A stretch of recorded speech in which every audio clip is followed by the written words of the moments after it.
If you go on with this nuclear arms race, all you are going to do is make the rubble bounce. For good or for ill, air mastery is today the supreme expression of military power, and fleets and armies, however vital and important, must accept a subordinate rank. The reserve of modern assertions is sometimes pushed to extremes, in which the fear of being contradicted leads the writer to strip himself of almost all sense and meaning. We occasionally stumble over the truth, but most of us pick ourselves up and hurry off as if nothing had happened. For my part, I consider that it will be found much better by all parties to leave the past to history, especially as I propose to write that history myself.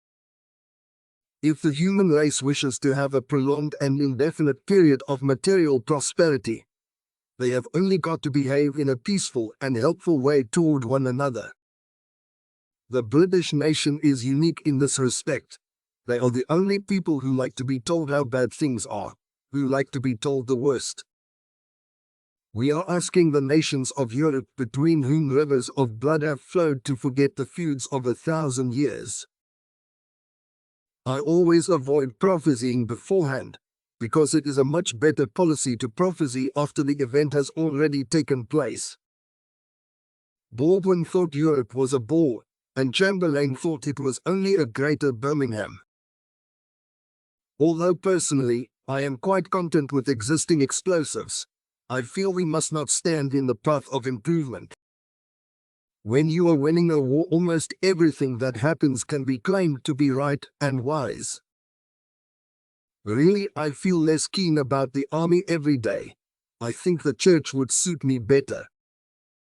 No idea is so outlandish that it should not be considered with a searching but at the same time a steady eye. A lie gets halfway around the world before the truth has a chance to get its pants on. You can always count on Americans to do the right thing after they've tried everything else. We shall defend our island, whatever the cost may be. We shall fight on the beaches. We shall fight on the landing grounds. We shall fight in the fields and in the streets. We shall fight in the hills. We shall never surrender. A pessimist sees the difficulty in every opportunity. An optimist sees the opportunity in every difficulty. If Hitler invaded hell, I would make at least a favorable reference to the devil in the House of Commons. Socialism is a philosophy of failure, the creed of ignorance, and the gospel of envy. Its inherent virtue is the equal sharing of misery. All the great things are simple, and many can be expressed in a single word: freedom, justice, honor, duty, mercy, hope. Victory at all costs, victory in spite of all terror, victory however long and hard the road may be, for without victory, there is no survival. To build may have to be the slow and laborious task of years. To destroy can be the faultless act of a single day. If you have an important point to make, don't try to be subtle or clever. Use a pile driver. Hit the point once, then come back and hit it again. Then hit it a third time, a tremendous whack. Courage is rightly esteemed the first of human qualities, because it is the quality which guarantees all others. Without tradition, art is a flock of sheep without a shepherd. Without innovation, it is a corpse. It was the nation and the race dwelling all round the globe that had the lion's heart. I had the luck to be called upon to give the roar. Some people regard private enterprise as a predatory tiger to be shot. Others look on it as a cow they can milk. Not enough people see it as a healthy horse, pulling a sturdy wagon. What kind of people do they think we are? Is it possible they do not realize that we shall never cease to persevere against them until they have been taught a lesson which they and the world will never forget? There are two things that are more difficult than making an after-dinner speech: climbing a wall which is leaning toward you and kissing a girl who is leaning away from you. When we look back on all the perils through which we have passed, and at the mighty foes that we have laid low, and all the dark and deadly designs that we have frustrated, why should we fear for our future? We have come safely through the worst. There are a terrible lot of lies going about the world, and the worst of it is that half of them are true.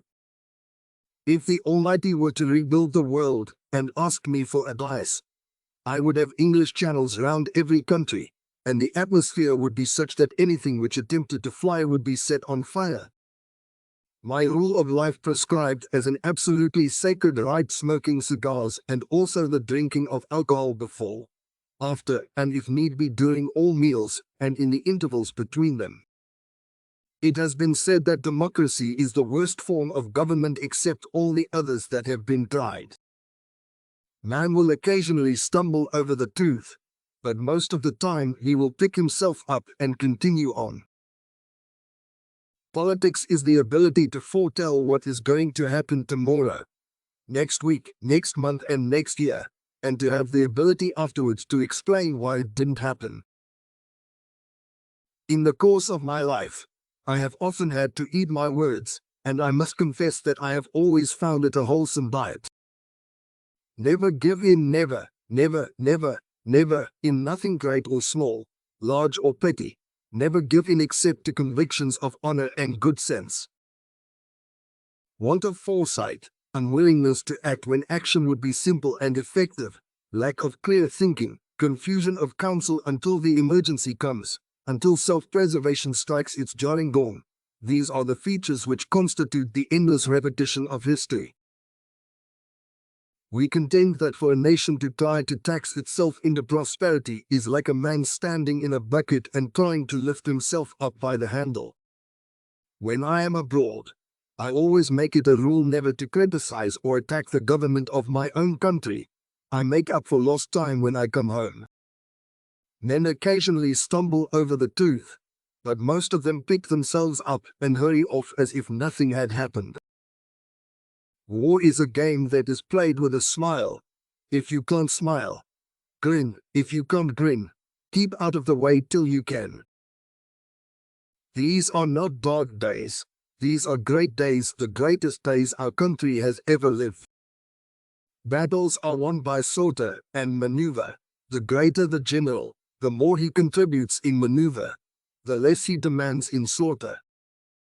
A prisoner of war is a man who tries to kill you and fails, and then asks you not to kill him. These are not dark days. These are great days, the greatest days our country has ever lived. I cannot pretend to be impartial about the colors. I rejoice with the brilliant ones, and am genuinely sorry for the poor browns. The problems of victory are more agreeable than those of defeat, but they are no less difficult. My wife and I tried 2 or 3 times in the last 40 years to have breakfast together, but it was so disagreeable